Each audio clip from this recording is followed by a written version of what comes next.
Hello, my name is Daniel Johnson Jr., leader of the Liberal Party in Quebec, or the No Committee. In the 1994 provincial elections, my party ran against the Parti de Québécois led by Jacques Parizeau and lost. They were elected as a provincial government of Quebec. Their goal as a government is to grant Quebec full independence from the rest of Canada.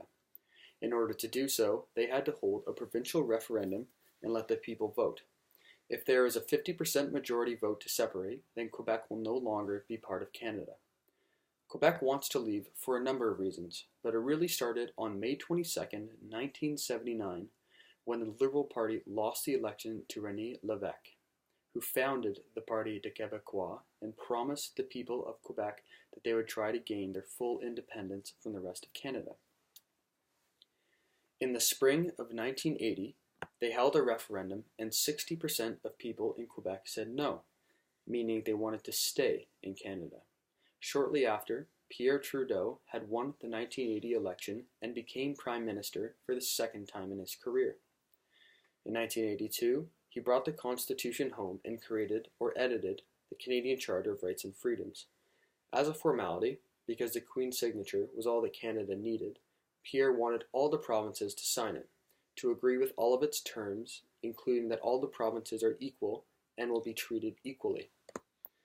Quebec didn't want to sign because they wanted to be recognized as a distinct society, and that might give them an excuse to leave Canada in the future. Then, in 1987, when Brian Mulroney was Prime Minister, he brought all the provincial leaders up to Meech Lake and tried to make Quebec sign the charter. This was called the Meech Lake Accord. Long story short, Quebec said no. They wanted to be recognized as a distinct society. Then, in 1992, Mulroney tried to redeem himself, once again bringing all 10 provincial leaders, this time to Charlottetown. They tried to make Quebec sign the charter again. This was called the Charlottetown Accord. Brian said he would recognize Quebec as a distinct society and give them 3 Supreme Court judges. The other provinces didn't like the fact that Quebec was getting 3 judges. This would give Quebec 3 times more power than the other provinces to contribute to federal decisions. Arguments started, and Quebec was embarrassed. These events led to the 1995 referendum, where 49.5% of voters said yes, which leads to 50.5% of voters saying no. The difference was around 60,000 people. That's only a small city. Thinking that Quebec was that close to gaining its independence is a real stretch. Mr. Johnson, what do you think would have happened if the separatists had actually won the referendum? I don't think Quebec really wanted to gain full independence from Canada, because that would result in them losing the infrastructure of Canada and potentially having to build new infrastructure of their own. That will include a new army, a new currency, a new postal system, new transportation, new healthcare, and would lose their transfer payments from the wealthy provinces like British Columbia, Alberta, and Ontario, which is $11.4 million per day. Instead, they would be recognized as a distinct society with different rules and controls over their province and other revenues in Canada. This might include immigration, abortion, language, education, and legal system. Mr. Johnson, why don't you want Quebec to actually separate from the rest of Canada? First, it would create a physical separation between the Maritimes and the rest of Canada.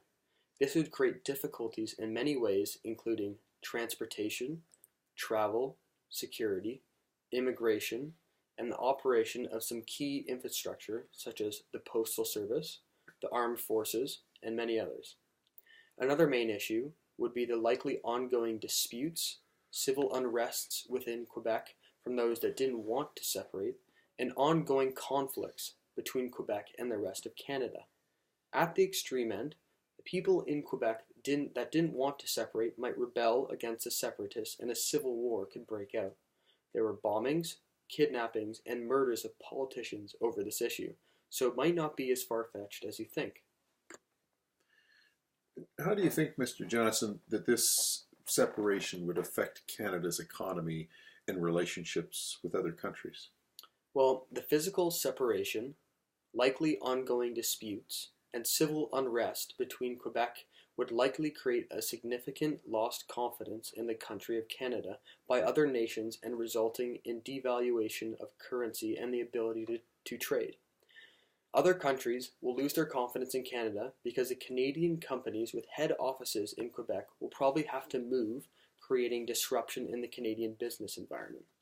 This will lead to legal disputes and challenges that corporations won't want to go through, which will lead them doing business elsewhere due to the complications that might arise. We've been noticing since the last vote that the separatist movement seems to be losing some steam and isn't as strong as it once was. Why do you think that is? The economy of Quebec has evolved to be more integrated with the rest of Canada and the United States, and the citizens of Quebec have come to appreciate that this has come to their advantage. Now they understand that separating from Canada may not be in their best interest economically. Also, there is a generational shift in the separatists' thinking, meaning that the new generation is less attached to the separation movement because their economic situation weren't as bad as a previous generation.